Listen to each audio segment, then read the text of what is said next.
shots they had compared to United 7. Let's just remind ourselves, young boys this evening had a chance to continue their European adventure this season. If they'd have won this, they may well have been in the Europa League. Yeah, and you could see they were going for it. End of the game, they didn't take their foot off the pedal and just sit there and think, let's enjoy Old Trafford and just so we can talk about the experience. They wanted to get a result here, and you could see that. But Man United made a lot of changes before the kick-off, and then throughout the game made big changes. So, and a lot of young players coming in. I think 6 teenagers on the play today. So it's fantastic for Man United. Again, I talked about the traditions of the club and bringing young players through. They continue that again tonight, and that valuable experience, beautiful stuff that they'll be able to carry them for the rest of their careers. And it's not just about them, is it? It's about the other young players who are in the academy at the moment. They see this and go, right, there is a pathway. Yeah, but check it, it's for everyone, you know, because if you take the group serious and you qualify early, then you get an opportunity to play these young kids, you know, for the coaches, all the hard work they put in, for everyone. I think it's great that these guys get an opportunity to step out on the pitch and make their debut in front of these fans. Yeah, and it's right, it's bang on. It energises the whole club from top to bottom. There's recruitment, there's scouts that are working up and down the country, all across the world, trying to recruit players to come through and come into this system here. And they all get energised when they see young players come out there because they know their work is worthwhile then. And even Tom Heaton comes on. Ralph really is keen to see every player at this football club, isn't he? Not often you see a goalkeeper get changed in halfway through the second half, but that's great. Even at 35, I think Tom making his Champions League debut. Yeah. Pretty amazing. So, absolutely. Yeah, that was good. Who's made it through so far, and you can see on here the only remaining one is the Atlanta Villarreal, which will be decided tomorrow. The big disappointment tonight, and we'll talk about this on Champions League tonight, is for Chelsea. They were actually going to be the group winners until the 94th minute, and then they conceded. They drew, which means they go through as runners-up, as do Paris Saint-Germain. But look at those teams, looking very nice indeed for the knockout stages. Let's talk overall then about this evening before we get into specifics, hopefully hear from Ralph Rangnick and some of the players as well. Who impressed you both this evening? Who do you sort of feel came out of this with Ralph thinking, you're in my plans? Mason Greenwood. Yeah, Mason's pretty special. You know, I think there's a lot of players out there that cost a lot of money out there, whether they're, you know, bought from other teams. Mason's through the academy, and he's probably the most talented one. So, didn't we know all that already, though? Ish, but, you know, Ralph gets to see him in a live setting, and then he gets to see him score a goal like that. He's one of the best natural finishers at the club. Can play in multiple positions. He's good on the ball. People always talk about his finishing, but Rio and I were saying his ability to use the ball, receive the ball, doesn't get enough credit. So awareness. I think he's going to be one of those that he'll be in the starting 11 soon. Yeah, I don't think it's long. I mean, we can watch the goal here, and we spoke before about Jesse receiving the ball, but Matic's ball into him through the lines as a pass of a midfielder. Fantastic ball. And to be fair, it's his movement. He drifts. It's not a massive bits of movement. It's just deft movements, and then bang. That finish, and we spoke during when we saw this happen, it's like, I always liken him to someone like Van Persie. That's who his style is like. He receives it a lot like him. His movements like him. He's elusive. Doesn't really want to ever get pinned against a defender. You see here. Luke does well, doesn't he? Get on the overlap. Yep, he does. But I'd just like to take it back seriously. So I look at his movement again, because Luke does great, yeah. But my eyes are only on one man at the moment, and it's him. Look at him here. He knows his awareness of where he's in. He's not scoring from there. No. He's not scoring. Not often you score when you're this far in front of the post. Watch his movements. Just run it slow, run at half speed.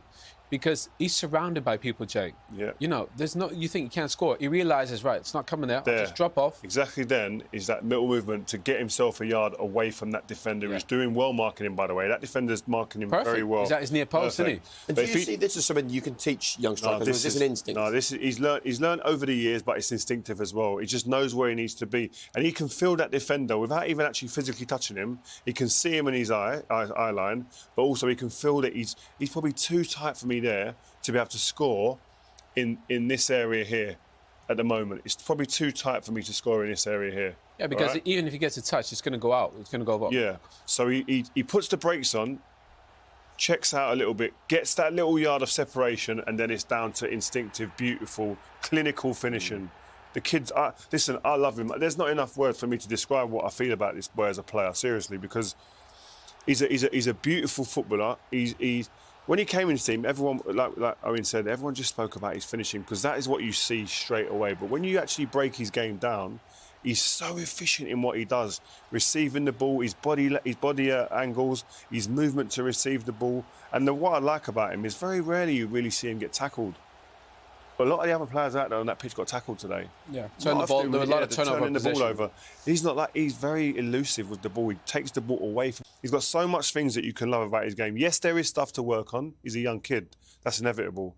But this kid, the ceiling for this kid is so high. And I mean, we've got a few examples of his all-round play here. Even pressing, I've seen his stats in terms of sprints and high intensity runs when he's on the pitch. He's not someone who shirks work. Wants to set the people up for other chances.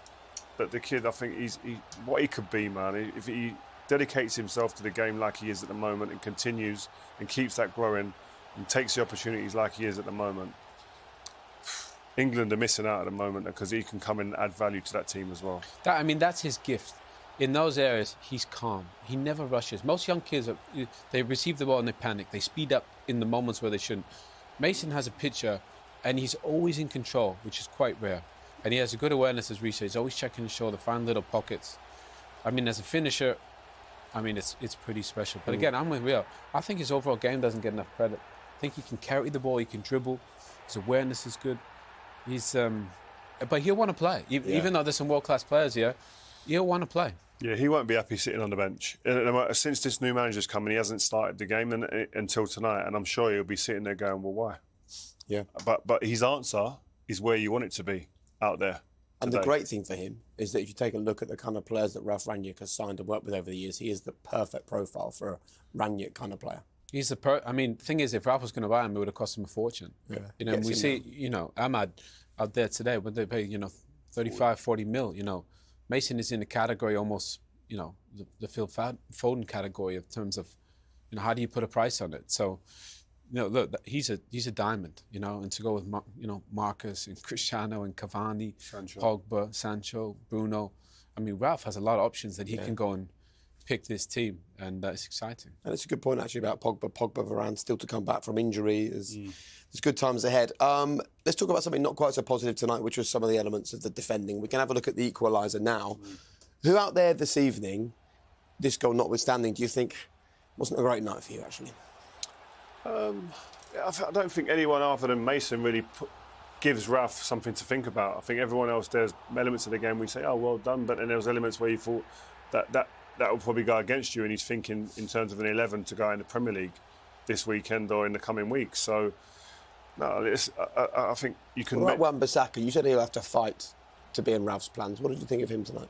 Yeah, I just feel with Wan-Bissaka, I think he needs to work on his game with the ball a lot more. And I think that we spoke about it today. Fullbacks in today's games are controllers of the game. We've always been number 8s, midfielders in Premier League history, and we've watched football for years. Centre midfielders are the conductors. At the moment, the players who are getting majority of the most touches are the fullbacks. So you have to be good at receiving the ball and good at playing over various distances and adding different layers to your game. And I think that's where Wan-Bissaka, if you're talking about the top right-backs in the country, that's where he falls short in that department. Yeah, everybody knows his attributes defensively, and that, which is great. But, to play, we said it before, Reece James, Cancelo, Trent Alexander-Arnold, they get you 10 assists. He doesn't have to get United 10 assists, but you want him to get 5-ish and just put himself in a position where he's crossing the ball, where he's receiving in areas where he can create a bit more. I think at times he looks a bit reluctant to maybe go up there, and I think if he puts himself in those situations more and forms a partnership with Mason Greenwood, then I think there's, he can get those numbers. Nobody's going to get Trent numbers because, he's a bit of an alien. But what is there for him is that you can see it. You know what you got to work on. So sometimes that's the hard part for people to identify what do I need to work on. But it's there. It's clear for all to see. That's what the manager needs and what he wants. Right, how am I going to now go and enable myself to be able to execute in them situations? That comes with repetition. That comes with training on a training ground all the time and working off the pitch and going with the data people and seeing, well, how can I get better? Going with the coaches on a daily basis. How can I get better? The thing is, Dallow's the opposite, isn't he? Yeah. He's a brilliant crosser of the ball, good at receiving the ball, but defensively, he hasn't always been his best, although he was brilliant against Palace. And Wan-Bissaka's the opposite. So depending on what game it needs, you can pick and choose. Wan-Bissaka always played under Ole, but I think with the way Ralph's going to play, you might see a bit more of Dalot because to get the crosses in for Cristiano. OK, good to get your thoughts. We'll get the thoughts of the Manchester United interim boss when we come back. We were almost in tears up here. No, it's emotional. I mean, we could only imagine and dream of being able to kind of witness and be a part of something like that. So great for the family. And listen, all the hours and the travelling, you're like glorified Uber, black taxi drivers as parents, ferrying your kids around all over the country to see them play and to dream of a moment like this. This is phenomenal. It's nice, though, because only really now, as parents, you realise that this is actually what your parents would have gone through when you guys were doing exactly the same thing. Well, my son is 6 now, and he just started to get into it, and he loves football. And now to see him, I can just picture him kicking the ball in the back garden, learning all the little things now, and I can only imagine what it must be like to come to watch him play. I mean, I love his games now when he's 6. You know, sitting on the side with a bacon sandwich while some chase the ball. I can only imagine what it'd be like see him walk out there. So, pretty amazing for the Savage family. Yeah.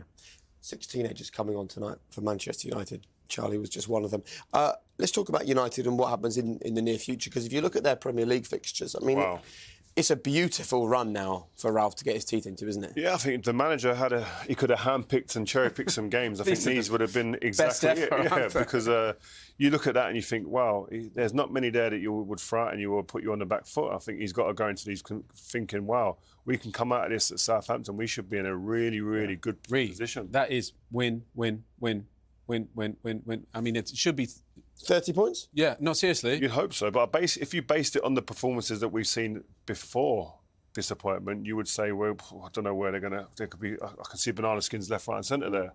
Yeah, but look, Villa away, West Ham at home, come on, they're the 2 hardest games from 10. I mean, let's be honest, you know, if United, with the squad that they have, the player, you know, the depth and the experience, they should win all those games. Mm. And then you go into the fixtures, then you got the Champions League knockout phases, you will have Ralph for 3 months.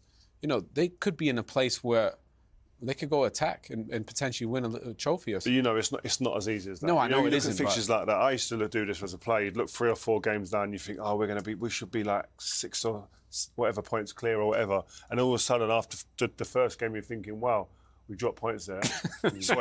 So it changes quickly. The landscape can change so quick, but you've got to make sure that you just look after the next game. Very good. I can see out of the corner of my eye a certain Ralph Rangnick has joined Des Kelly pitchside. So let's go straight to it live. Des, the floor is yours. Thanks very much. Ralph, it was a Champions League game, but it was also a part experiment and an assessment of the squad. So how do you think it went? I mean, I was fully aware before the game that with this team that we play today, they haven't played together, not only with regard to formation but also as a team. The first half hour, I think we did quite okay. We had a few unforced errors even in those first 30 minutes, but at least we had control on the game. I think we should have been minimum 2-0 up, if not 3-0 up. We had 2 great opportunities, one from Amat and the other one from Juan Mata. But we didn't score. We were a bit sloppy with those situations. We had a third one with Anthony Elanga in the second half. So we could have scored 3 or 4 goals. But obviously after we conceded the equaliser, we were not defending high enough, not proactive enough. And we could have also conceded 2 or 3 goals. So if in the end the final score would have been 3-3 or 4-3 to us, nobody could have complained against that. But as I said, also the good things, quite a few debuts. Debut for Tom Heaton, debut for quite a few youngsters, game time for players who desperately need game time. So in total, I wouldn't say happy, but it was okay. A valuable experience then. You're looking for players to stake a claim. Mason Greenwood did that early on with a fantastic goal, didn't he? Yes, but it was also good to see Luke Shaw back. Hopefully he can at least be a candidate for the Norwich game in the squad. Aaron got 2 knocks again, one on the wrist, another one on the knee, so we have to see how this will develop by Saturday. Yes, and as I said, it was an experiment. It was not an experiment. I did it on purpose because I also wanted to save the players and their energy for the game on Saturday against Norwich. Sure. But you talked about giving the ball away, though. Did you seem to lose possession a lot? Yeah, what really was a little bit annoying was the way that we also gave the goal away, because we played too many balls into the first line of their pressing area, and this was also the case with the goal that we conceded. We could have cleared the ball easily, and whenever we played the ball into the second or third line, we were always dangerous, and that was really. I told them that before the game, but still they still played in that situation the ball. A 5-meter pass, and they were just waiting for that ball. It was more or less a pressing invitation that we sent. It looks like you've learnt a lot. Thank you very much, Ralph. Thank you. So it was almost perfect, this campaign for Manchester United. Might have finished with a bit of a damp squib this evening, but it was job done coming into the final game, which is crucial for them. And there are the group winners, there are the runners-up. And I guess the real headline tonight is, that is really frustrating, isn't it, for Chelsea? In the 94th minute, they're going through as group winners. They're now going to face either Lille, Bayern, Real or Ajax in the next round. But you don't want Bayern or Real. I mean, definitely not. So, obviously, I think Thomas Tuchel will be a little bit disappointed, but they'll get it back. They're defending European championships. But conceding 3, I think that'll bother them the most. Yeah, they're suddenly shipping goals. Yeah, the last 2 games, back-to-back, 3 goals each game. So it's not what we're used to seeing with the Chelsea team, but I'm sure they'll get themselves back on track. Very pragmatic, Ralph, isn't he, when he assesses the games like this? There's sort of no getting carried away. It's all part of the plan, the long-term view. He sees it very clearly. He understands what he wants. He knows what he wants, and he doesn't deviate and get put off by a certain little situation in the game. This is it. Clarity. Just what this football club needed, hey? Here's some clarity for you as well. Stay where you are, because straight after the break, every single goal from the Champions League this evening, followed by us 3 discussing all of the headlines and all the talking points from the group stages so far. So stay where you are. Champions League tonight is after the break.